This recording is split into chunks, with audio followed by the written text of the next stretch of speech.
Ukraine যুদ্ধে নিজেদের ভান্ডারের অন্যতম শক্তিশালী বোমা ফেলল রাশিয়া।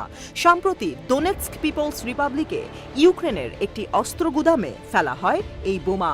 বৃহস্পতিবার বোমা হামলার ভিডিওটি প্রকাশ করা হয় রুশ প্রতিরক্ষা মন্ত্রণালয়ের টেলিগ্রাম চ্যানেলে। এক বিবৃতিতে জানানো হয়, বোমাটি ফেলা হয় দোনেৎস্কের রাজলিভ নামক গ্রামে। বসতিটি কুরাখোভো থেকে 23 কিলোমিটার পশ্চিমে অবস্থিত। মূলত গ্রামটিকে লজিস্টিক হাব হিসেবে ব্যবহার করে আসছিল কিয়েভের সেনারা। হামলার সঙ্গে সঙ্গেই বিকট বিস্ফোরণে কেঁপে ওঠে পুরো গ্রাম, ছাই দিয়ে ঢেকে যায় এলাকা। প্রতিরক্ষা মন্ত্রণালয়ের তথ্যমতে অস্ত্রের গুদাম ধ্বংসে ফেলা হয় FAB 3000 ক্যাটাগরির বোমা। FAB সিরিজের বোমাগুলো ডিজাইন করা হয়েছে শত্রুপক্ষের প্রতিরক্ষা, দুর্গ কিংবা সমরাস্ত্র তৈরির কারখানা ধ্বংসের জন্য। শক্তিশালী কাঠামোর কারণে বহুতল ভবনের ছাদ ধ্বংস করে ভেতরে প্রবেশ করতে পারে বোমাটি। যদিও লক্ষ্যে আঘাত হানার আগ পর্যন্ত FAB সম্পূর্ণ অক্ষত থাকে। FAB সিরিজের মধ্যে 3000 বোমাটি অন্যতম শক্তিধর। 3 টন ওজনের বোমাটির মধ্যে বিস্ফোরকের পরিমাণ অর্ধেকের বেশি বা 1.7 টন। এই সিরিজে 3000 এর চেয়েও শক্তিশালী বোমার সংখ্যা খুবই কম।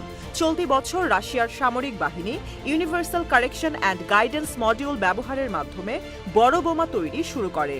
ডানায় উন্নত কিট স্থাপনের ফলে পুরনো বোমাগুলো পরিণত হয়েছে শক্তিশালী মারণাস্ত্রে।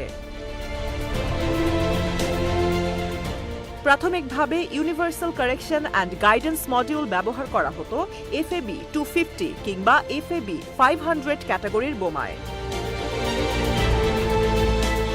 তবে গেল জুন মাস থেকে প্রথমবারের মতো FAB 3000 ক্যাটাগরির বোমায় ব্যবহার করা হয় বিশেষ এই প্রযুক্তি।